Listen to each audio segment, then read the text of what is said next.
Media one business conclave കൊച്ചിയിൽ തുടരുന്നു. Business excellence പുരസ്കാരം മന്ത്രി പി രാജീവ് വിതരണം ചെയ്തു.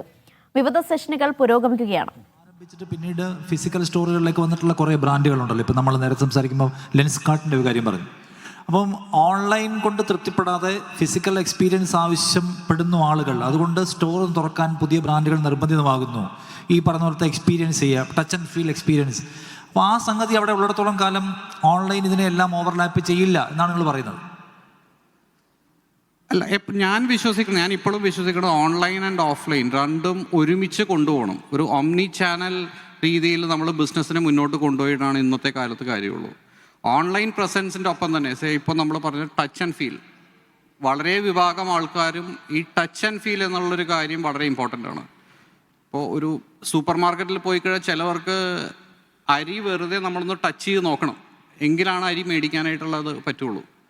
സോ ഇപ്പോൾ ഒരു അപ്പാരൽ കടകളിൽ പോവുകയാണെങ്കിൽ നമുക്ക് സാരി എടുക്കണമെങ്കിൽ സാരി നമ്മൾ ടച്ച് ചെയ്ത് നോക്കിക്കഴിഞ്ഞാൽ മാത്രമേ നമ്മൾ എടുക്കുകയുള്ളൂ. സോ അങ്ങനെയുള്ള ഈ ഓംനി ചാനൽ ഇതിൽ വന്നിട്ട് നമ്മൾ രണ്ടും കൂടെ മിക്സ് ചെയ്തിട്ട് വേണം നമ്മളുടെ ഇനിയിപ്പോഴുള്ള ബിസിനസ്സുകൾ മുന്നോട്ട് കൊണ്ടുപോകാൻ. ഇപ്പോൾ വളരെയധികം റീറ്റെയിലേഴ്സ് ഇപ്പോൾ ഓൺലൈൻ നമുക്ക് ബില്ല് ചെയ്ത് pickup from the store so bill online pickup from the store എന്നുള്ള കോൺസെപ്റ്റിലോട്ട് ഇപ്പോൾ കാര്യങ്ങൾ വരുന്നുണ്ട്. സോ അതെല്ലാം ഇതിനോട് അനുബന്ധിച്ച് നമ്മൾ കാണുന്ന മാറ്റങ്ങളാണ്. ഓക്കെ മെഹബൂബ്, ഈ നേരിട്ട് റീറ്റെയിൽ ചെയ്യുന്നില്ലെങ്കിൽ കൂടി റീറ്റെയിലിന് ആവശ്യമായിട്ടുള്ള സൗകര്യം ഒരുക്കുക എന്നുള്ള പണി കുറേ കാലമായി ചെയ്തുകൊണ്ടിരിക്കുന്നു. മാളുകൾ തുടങ്ങുന്നു. കോഴിക്കോട്ട് മാൾ തുടങ്ങിയപ്പോൾ കല്ലേറുണ്ടായ കഥ അന്ന് പറഞ്ഞു. അന്ന് പക്ഷേ ഭയങ്കരമായ ഭയപ്പാടുണ്ടായിരുന്നു. വലിയ മാളുകൾ വരുന്നു, എല്ലാം മാളുകൾ കൈയടക്കാൻ പോകുന്നു, ഗോപാലേട്ടൻ്റെ പലചരക്ക് കട ഇനി ഒരു സ്വപ്നമായിരിക്കും, അത് ഉണ്ടാവില്ല എന്നൊക്കെ വിചാരിച്ചു. പക്ഷെ എന്നാലും മാളുകളും അതിജീവിക്കുന്നു, ചെറിയ കടകളും അതിജീവിക്കുന്നു. ആ ഒരു ചേഞ്ചസിനെ അല്ലെങ്കിൽ ആ കോ എക്സിസ്റ്റൻസിനെ എങ്ങനെയാണ് കാണുന്നത്?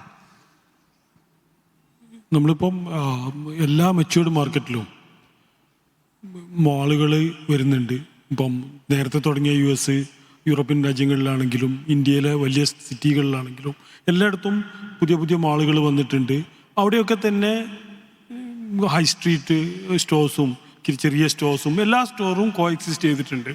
ഇവിടെ നമ്മളെപ്പോലത്തെ ഒരു വലിയ രാജ്യത്തിന് എല്ലാവർക്കും സ്പേസ് ഉണ്ട്. ഇപ്പോൾ നേരത്തെ പറഞ്ഞ രണ്ടുപേരും പറഞ്ഞു, എല്ലാവർക്കുമുള്ള സ്പേസ് ഇന്ത്യയിൽ അല്ലെങ്കിൽ കേരളത്തിലുണ്ട്. ഇപ്പോൾ ഓരോ സെക്ടർ, നമ്മളിപ്പോൾ കേരളത്തിലെ ഇതെടുക്കുകയാണെങ്കിൽ ചില സെഗ്മെൻറ്റിൽ ഓർഗനൈസ്ഡ് റീറ്റെയിൽ, ഇപ്പോൾ national level players, value fashion, ഇപ്പോൾ മാക്സ്, ട്രെൻഡ്സ്, സുഡിയോ പോലത്തെ ബ്രാൻഡ്സ് കേരളത്തിൽ ഒന്നായിട്ട് നല്ല രീതിയിൽ കാച്ചപ്പ് ചെയ്തു, നല്ലൊരു സെയിലുണ്ടാക്കി. പക്ഷെ അത് ഒപ്പം തന്നെ ഇപ്പം പീറ്റർ പോൾ നേരത്തെ പറഞ്ഞു, പിട്ടാപ്പള്ളി അവരെ സെഗ്മെൻറ്റ് CDET, കൺസ്യൂമർ ഗുഡ്സ് ആണെങ്കിലും മറ്റേ ഇലക്ട്രോണിക്സ് ആണെങ്കിലും എല്ലാ സെഗ്മെൻറ്റിലും ഇപ്പോൾ ഇന്ന് കേരളത്തിൽ ഏറ്റവും ലീഡിങ് ചെയ്യുന്നത് എല്ലാം ഹോം ഗ്രോൺ കേരളത്തിലെ കമ്പനീസാണ്. ജ്വല്ലറി കേരളത്തിലെ കമ്പനീസാണ്. ഹൈപ്പർ മാർക്കറ്റ് കേരള കമ്പനീസ് നല്ലൊരു ലെവലിൽ ഇപ്പോഴും നിലനിൽക്കുന്നുണ്ട്.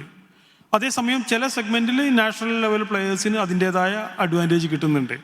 അപ്പോൾ ഈ നമ്മൾ എങ്ങനെ ബിസിനസ്സിനെ കാണുന്നു, എങ്ങനെ അതിൻ്റെ ഗ്രോത്തും അല്ലെങ്കിൽ അതിൻ്റെ ചേഞ്ചസും അഡാപ്റ്റ് ചെയ്യുന്നു. മീഡിയ വൺ ബിസിനസ് കോൺക്ലേവ് കൊച്ചിയിൽ പുരോഗമിക്കുകയാണ്.